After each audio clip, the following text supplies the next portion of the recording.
L'économie circulaire se retrouve à chaque étape du cycle de vie d'un logement social.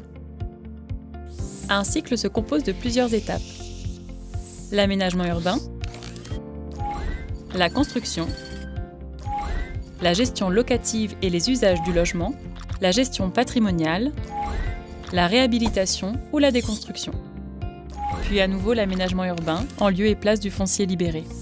L'organisme HLM fait des choix ou mène des actions qui permettent de préserver ou de réduire l'empreinte matérielle sur le foncier, les matières premières, l'eau, l'énergie, les déchets de chantier, les déchets des ménages et la biodiversité. L'aménagement urbain pose en premier lieu le sujet de l'emprise au sol avec deux questions. Tout d'abord, une densification socialement acceptable permet de lutter contre l'étalement urbain. Ensuite, la mutualisation permet d'optimiser le foncier et d'intensifier la ville. Dans les immeubles, de plus en plus d'espaces sont partagés, parking, local, jardin, cuisine, buanderie. La surélévation contribue également à lutter contre l'étalement urbain en optimisant le foncier déjà construit. Développer des projets d'urbanisme transitoire permet d'animer une friche urbaine et de tester un projet à fort impact social.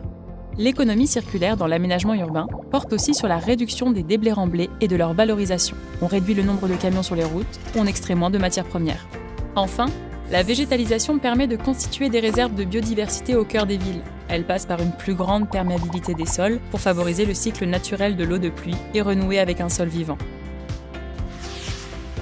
L'étape de construction anticipe sur la fin de vie du bâtiment, sa durabilité et sa maintenance, ainsi que sur les adaptations qui seront à opérer pour suivre les évolutions d'usage. Le choix des matériaux et des équipements est déterminant. L'emploi de matériaux biosourcés, issus de réemploi ou recyclés, est la clé d'une utilisation sobre des ressources.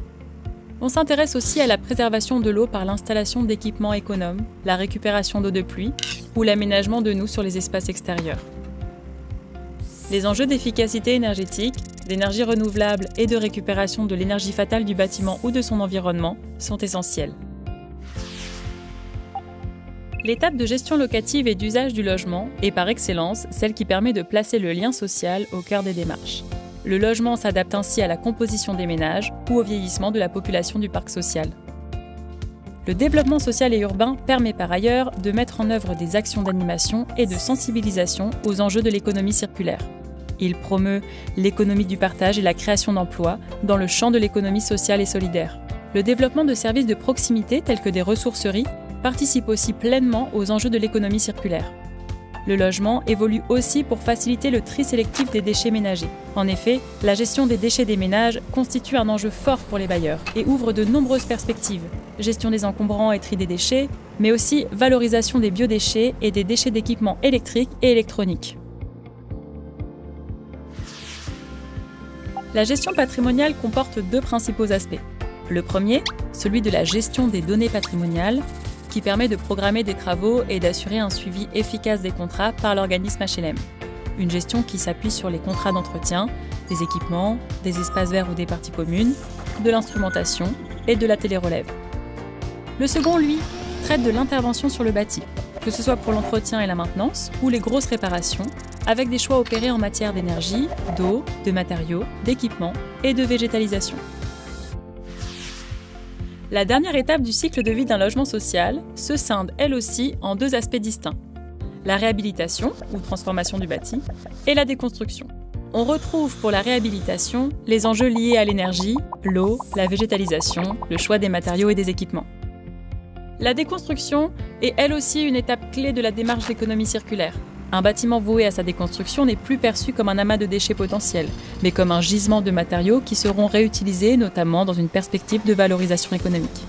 Le foncier libéré par cette déconstruction peut ensuite être engagé dans un projet d'aménagement ou de construction, amorçant ainsi un nouveau cycle.